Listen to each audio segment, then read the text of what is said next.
Hello' guys, আপোনালোকে caste certificate কেনেকৈ বনাব 2024 চনৰ সেৱা চিঠি পৰ্টেলৰ সহায়ত আপোনালোকৰ কি কি ডকুমেণ্টছ লাগিব। আপোনালোকৰ পোনপ্ৰথমে ডকুমেণ্টছ লাগিব ফটো এখন, তাৰপিছতে আপোনালোকৰ লাগিব এড্ৰেছ প্ৰুফ হিচাপে আপোনালোকে আধাৰ কাৰ্ড দিব, তাৰপিছত এজ প্ৰুফ হিচাপে আপোনালোকে আধাৰ কাৰ্ড দিব। আৰু নিজৰ যদি কাষ্ট চাৰ্টিফিকেট নাই পুৰণা এখন, তাৰপিছত আপোনালোকৰ যদি গাৰ্জেনৰ কোনোবা দেউতাকৰ আছে মাকৰ আছে তেতিয়াহ'লে দিব পাৰে আপোনালোকে। যদি নাই তেতিয়াহ'লে আপোনালোকে ৰেকমেণ্ডেশ্যন আপোনালোকে এখন লেটাৰ উলিয়াই কিনে আপোনালোকে কাষ্ট চাৰ্টিফিকেটখন এপ্লাই কৰিব। সেইকেইটা ডকুমেণ্টছ থাকিলে আপোনালোকে নিশ্চয় অনলাইন সহায়ত আপোনালোকে কাষ্ট চাৰ্টিফিকেট বনাব পাৰিব। কাষ্ট চাৰ্টিফিকেট বনাবলৈ আপোনালোকৰ ফিজ নালাগে, আপোনালোকে অনলি 40 rupees পে' কৰিলে আপোনালোকৰ কাষ্ট চাৰ্টিফিকেট আপোনালোকে পাই যাব। আপোনালোকৰ কিমান দিন পিছত? আপোনালোকৰ এমাহ পিছত আপোনালোকে পাই যাব।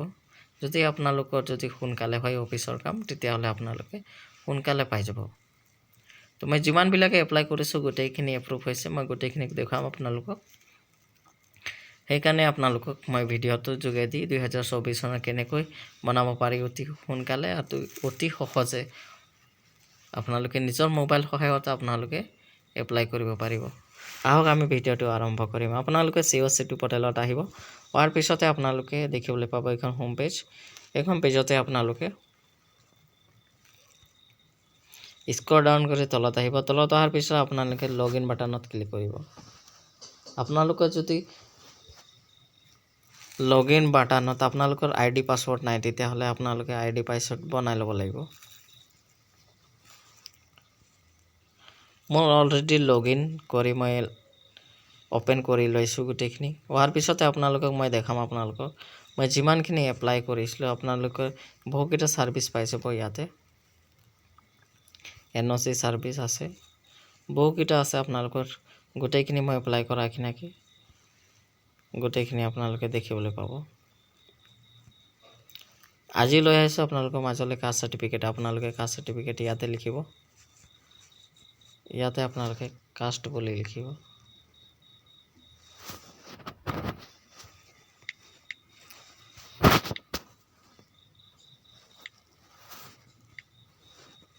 কাষ্ট লিখাৰ পিছত আপোনালোকে এনেকৈ দেখিবলৈ পাব। এনেকৈ আপোনালোকে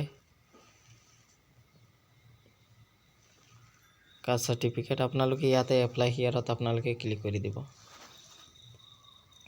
এপ্লাই হিয়াৰত ক্লিক কৰাৰ পিছতে আপোনালোকে এইখন দেখিবলৈ পাব। আপোনালোকে ৰিকুৱাৰমেণ্ট ইয়াতে ক্লিক কৰিব। আপোনালোকৰ ডকুমেণ্টছ কি কি লাগিব আপোনালোকে চাই লওক। 1 কপি ফটো লাগিব আপোনালোকৰ, 1 কপি ফটো লাগিব। তাৰপিছত আপোনালোকে যদি প্ৰুফ হিচাপে ডেট অফ বাৰ্থ হিচাপে আপোনালোকে এজ প্ৰুফ হিচাপে আপোনালোকে কি কি ডকুমেণ্টছ বাৰ্থ চাৰ্টিফিকেট, আধাৰ কাৰ্ড, পেন কাৰ্ড, এডমিট দিব পাৰে আপোনালোকে। তাৰপিছত আপোনালোকে মাইনৰিটি হয় 3 নম্বৰত আছে আপোনালোকৰ এড্ৰেছ প্ৰুফ হিচাপে আপোনালোকৰ PRC দিব পাৰে, নহ'লে আধাৰ কাৰ্ড, নহ'লে ভোটাৰ কাৰ্ড, নহ'লে ৰেণ্ট ডিটেইলছ আপোনালোকে, নহ'লে কাৰেণ্ট বিল, ৰেচন কাৰ্ড গোটেইখিনি আপোনালোকে দিব পাৰে। আৰু 4 নম্বৰ হৈছে আপোনালোকৰ যে কাষ্ট চাৰ্টিফিকেট অফ ফাদাৰত যদি আছে তেতিয়াহ'লে আপোনালোকৰ ঘৰত দিব পাৰে। আপোনাৰ যদি আছে অফলাইনৰ কাষ্ট চাৰ্টিফিকেট তেতিয়াও এইটো দিব পাৰে। তেতিয়াহ'লে আপোনালোকৰ ঘৰৰ একো নাই তেতিয়া নিজৰ নামত আপোনালোকে এইটো 5 নম্বৰ ৰেকমেণ্ডেশ্যন অথৰাইজ কৰা এখন কাষ্ট বা ট্ৰাইব বা কমিউনিটিৰ পৰা এখন ফৰ্ম ফিল আপ কৰি আপোনালোকে লৈ আহিব, এখন পাই যাব। তাৰপিছত বাকীখিনি ডকুমেণ্টছ নালাগে আপোনালোকক। এইকেইটা ডকুমেণ্টছ থাকিলে আপোনালোকে নিশ্চয় এপ্লাই কৰিব পাৰিব। তাৰপিছত আপোনালোকে আহক এপ্লাই হিয়াৰত আপোনালোকে এপ্লাই বাটনত ক্লিক কৰিব। এপ্লাই বাটনত ক্লিক কৰাৰ পিছতে আপোনালোকে দেখিবলৈ পাব জাতি প্ৰমাণ পত্ৰৰ বাবে আবেদন আপোনালোকে পাই যাব। দেখিবলৈ পাইছে আপোনালোকে এইখন। পোনপ্ৰথমে ভাষাটো থাকিব ইংৰাজী বা আছামিছ আপোনালোকে চিলেক্ট কৰি ল'ব। তাৰপিছত আছে আপোনালোকৰ এপ্লিকেশ্যনৰ আবেদনকাৰীৰ নাম, তাৰপিছত দিব আবেদনকাৰী আপোনালোকৰ কি হয় এইটো আপোনালোকে চিলেক্ট কৰি ল'ব।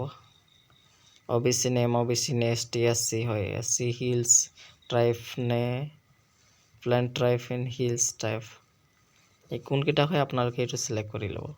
আপোনালোকৰ যোনটো হয় সেইটো আপোনালোকে চিলেক্ট কৰি ল'ব। আবেদনকাৰীৰ নাম, লিংক জেণ্ডাৰটো আপোনালোকে চিলেক্ট কৰিব, মোবাইল নম্বৰ যিবিলাক এষ্টৰ মাৰ্ক হয় সেইবিলাক আপোনালোকে ফিল আপ কৰিব লাগিব, ফিল আপ কৰিব লাগিব। ডেট অফ বাৰ্থটো বহাব, ফাদাৰ নেম দিব, মাদাৰ নাম দিব, জাতি বা জনজাতি সম্প্ৰদায়টো আপোনালোকৰ কোন সম্প্ৰদায় হয় সেইটো আপোনালোকে চিলেক্ট কৰিব লাগিব। আহোম বাহিৰা সেইটো আপোনালোকৰ যোনটো হয়, যিমানবিলাক আদিবাসীৰ কাৰণে আপোনালোকৰ টি ট্ৰাইব বুলি দেখাই আছে আপোনালোকে ইয়াত টি গাৰ্ডেন লেবাৰ বা টি গাৰ্ডেন XTGL গাৰ্ডেন এইটো আপোনালোকে চিলেক্ট কৰিব লাগিব টি ট্ৰাইবৰ কাৰণে অকল। তাৰপিছত আছে চাব কাষ্টত আপোনালোকে দিব লাগিব চাব কাষ্ট আপোনালোকৰ ইয়াত আছে আপোনালোকৰ যোনটো হয় ইয়াতে আপোনালোকে চিলেক্ট কৰি ল'ব চাব কাষ্ট কি হয়।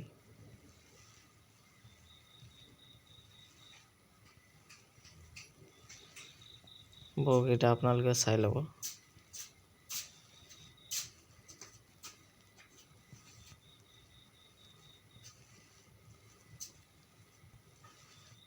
আমাৰ মুণ্ডা হয়তো মুণ্ডা চিলেক্ট কৰিছোঁ মই। তাৰপিছত আছে আপোনালোকে এড্ৰেছ 1 এড্ৰেছ 2 নবলা হ'ব। তাৰপিছত আছে আপোনালোকে হাউচ নাম্বাৰ দিব, ষ্টেট চিলেক্ট কৰিব, ডিষ্ট্ৰিক্ট, চাব ডিভিজন, চাৰ্কুলাৰ অফিচ আৰু মৌজা, তাৰপিছত ভিলেজ, তাৰপিছত পুলিচ ষ্টেচন নাম আপোনালোকে দিব লাগিব। তাৰপিছত আছে পোষ্ট অফিচ, তাৰপিছত পিনক'ড। মই গোটেইখিনি বহাই আপোনালোকক দেখাই লৈছোঁ।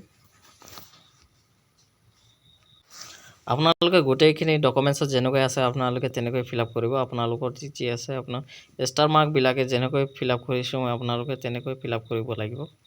তো গোটেইখিনি আপোনালোকে ফিল আপ কৰি ল'ব। ফিল আপ কৰাৰ পিছতে আপোনালোকে স্ক্ৰল ডাউন কৰি তলত আহিব। হোৱাৰ পিছত ছেভ এণ্ড নেক্সট আছে আপোনালোকে ছেভ এণ্ড নেক্সটত আপোনালোকে আৰু ইউ চিয়'ৰ আছে আপোনালোকৰ শুদ্ধ আছে তেতিয়াহ'লে আপোনালোকে য়েছ কৰিব। ক্লিক কৰাৰ পিছতে আপোনালোকে কেইবা ছেকেণ্ড আপোনালোকে ৰখিব লাগিব লোড হ'বৰ কাৰণে। আপোনালোকে এনেকৈ নেক্সট পেজলৈ ৰিডাইৰেক্ট কৰি দিব। আপোনালোকৰ গোটেইখিনি ডকুমেণ্টছ ফটো আপোনালোকে আপলোড কৰিব লাগিব। এনেকৈ ফটো আপলোড কৰাৰ পিছত আপোনালোকে কেনেকৈ কৰা হয় এইটো মই দেখাম আপোনালোকক। আপোনালোকে ফটোটো আপলোড কৰিব। ফটোটো আপোনালোকে এনেকৈ আপলোড কৰিব লাগিব। আপোনালোকে গোটেইখিনি বাকীখিনি ডকুমেণ্টছ আপোনালোকে PDF বনাই ল'ব। আপোনালোকে PDF কেনেকৈ বনাই মই আপোনালোকক যদি ভিডিঅ' লাগে নিশ্চয় জনাম। আপোনালোকে ইয়াতে ক্লিক কৰিব। ক্লিক কৰাৰ পিছত আধাৰ কাৰ্ড কোনকেইটা ডকুমেণ্টছ আপলোড কৰিব সেইটো আপোনালোকে গোটেইখিনি PDFত দিব লাগিব। তাৰপিছত আছে আপোনালোকৰ এইখন ৰেচিডেণ্ট মানে আপোনালোকৰ এড্ৰেছ প্ৰুফ হিচাপে আপোনালোকে এইকেইটা ডকুমেণ্টছ দিব লাগিব। এইকেইটা ডকুমেণ্টছ হয় আপোনালোকে চাই লওক কি ডকুমেণ্টছ দিব সেইটো আপোনালোকে সেইটোৱে চিলেক্ট কৰি ল'ব। তাৰপিছত আপোনালোকৰ যদি ফাদাৰৰ কাষ্ট চাৰ্টিফিকেট আছে তেতিয়া ফাদাৰৰ কাষ্ট চাৰ্টিফিকেটখন দিব। যদি আপোনালোকৰ ফাদাৰৰ কাষ্ট চাৰ্টিফিকেট নাই তেতিয়াহ'লে আপোনালোকে এইখন লিখাই আনি নহ'লে আপোনালোকৰ কাষ্ট চাৰ্টিফিকেট নিজৰটো আছে তেতিয়াহ'লে ইয়াতে আপোনালোকে চিলেক্ট কৰি আপোনাৰ যদি নিজৰ কাষ্ট চাৰ্টিফিকেট আছে তেতিয়াহ'লে তলৰটো চিলেক্ট কৰি আপোনালোকে আপলোড কৰিব লাগিব আৰু বাকীখিনি একো কৰিব নালাগে।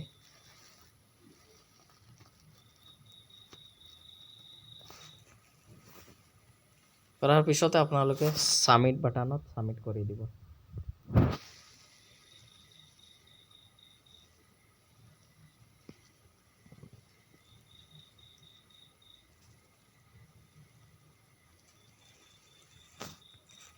ছাবমিট বাটনত ক্লিক কৰাৰ পিছতে আপোনালোকে এনেকৈ দেখিবলৈ পাব আপোনালোকে কেনেকৈ ফিল আপ কৰিছে কি ফিল আপ কৰিছে আপোনালোকে চাই ল'ব পাৰে।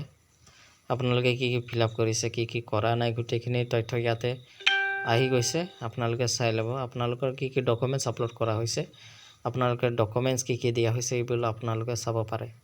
ইয়াতে আপোনালোকে ক্লিক কৰিলে ভিউ বা ডাউনলোড আপোনালোকে গোটেইখিনি ডাউনলোড হৈ যাব আৰু চাব পাৰিব। তাৰপিছত আছে আপোনালোকৰ যদি ভুল হৈছে তেতিয়াহ'লে এডিট বাটন আছে। আপোনালোকে যদি এইটো পেজ আপোনালোকে প্ৰিণ্ট কৰিব বিচাৰে তেতিয়াহ'লে ওলাই ল'ব পাৰিব। তাৰপিছত আছে মেক পে'মেণ্ট আপোনালোকে মেক পে'মেণ্টত আপোনালোকে ক্লিক কৰি দিব।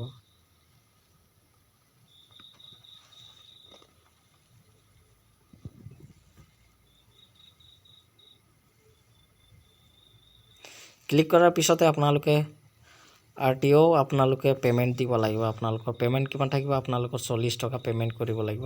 ইয়াত আপোনালোকে দেখাই লৈছে আপোনালোকে 40 টকা পে'মেণ্ট ওৱান টাইম কাৰণে ইয়াতে আপোনালোকে চিলেক্ট কৰি ল'ব তলৰটো। আপোনালোকে যদি নেট বেংকিং নাই তেতিয়াহ'লে আপোনালোকে তলৰটো চিলেক্ট কৰি ল'ব।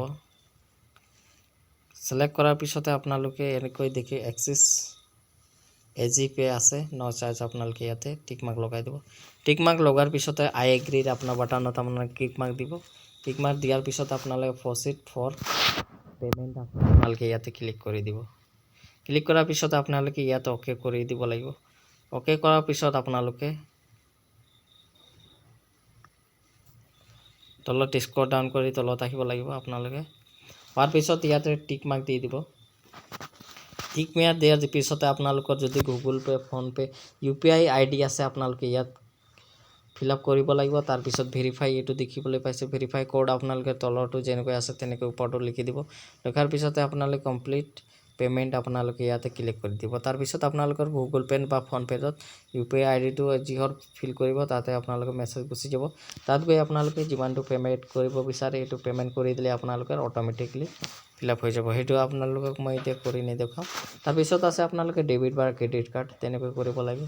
তাৰপিছত আছে ইণ্টাৰনেট বেংকিং আপোনালোকে সেইটো মাধ্যমতে আপোনালোকে কৰি ল'ব পাৰিব। সেইটো প্ৰচেছ হয়। তাৰপিছত মই কিমানখিনি এপ্লাই কৰিছোঁ সেইখিনি মই দেখাম আপোনালোকক। এইটো প্ৰচেছ আপোনালোকে এপ্লাই কৰিব লাগিব। মই মাই এপ্লিকেশ্যনত আপোনালোকে ক্লিক কৰি দিব। এপ্লাই কৰাৰ পিছতে আপোনালোকৰ ইউজাৰ ID গোটেইখিনি থকাৰ পিছত তলত আহিব আপোনালোকে।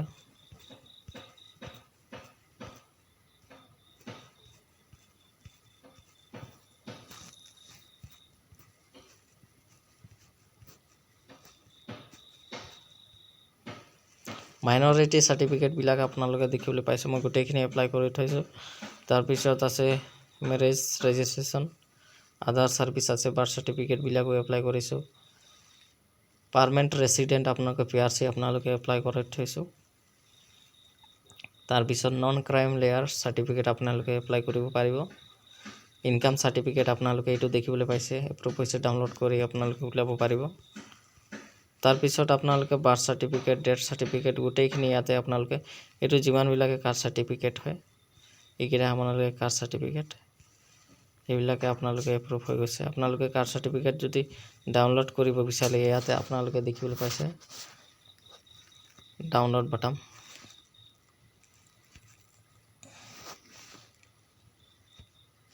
আপোনালোকে এই ডোখৰত ডাউনলোড বাটন দেখিবলৈ পাইছে, আপোনালোকে তাতে ক্লিক কৰি দিব।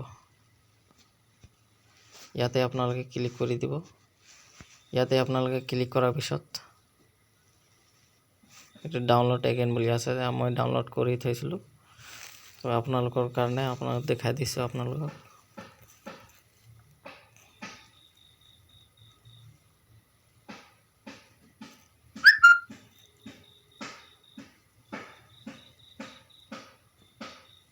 এইটো আপোনালোকৰ আহি গ'ল। আপোনালোকে PDF ফাইলত আপোনালোকে ওপেন কৰিব, যিকোনো PDF ফাইলত। তাৰপিছত আপোনালোকে চিগনেচাৰ ভেৰিফাই কৰিব লাগিব। আপোনালোকে কম্পিউটাৰ দোকানত গৈ আপোনালোকৰ 10 টকা ল'ব, সেইটো আপোনালোকে দি দিলে আপোনালোকৰ চিগনেচাৰ ভেলিডখন আপোনালোকে সলভ কৰি দিব।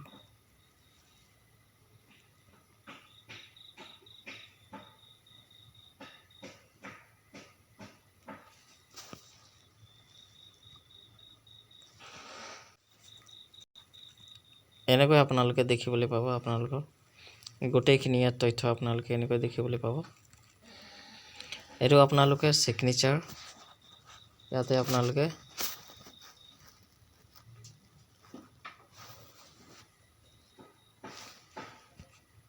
আপোনালোকৰ চিগনেচাৰটো আপোনালোকে অথৰাইজ কৰিবলৈ চিগনেচাৰ নট ভেলিড বুলি আছে, চিগনেচাৰ ভেলিড বুলি দেখাব। ইয়াতে টিক মাৰ্ক এখন দেখাব, আপোনালোকৰ গ্ৰীণ টিক দেখাব। এইটো আপোনালোকে যদি এনেকৈ ডাউনলোড কৰি আপোনালোকে উলিয়াব বিচাৰে তেতিয়াহ'লে আপোনালোকে সেইখন আপোনালোকে প্ৰিণ্টাৰত ওলাই কিনে দিব, 10 টকা ল'ব অকল।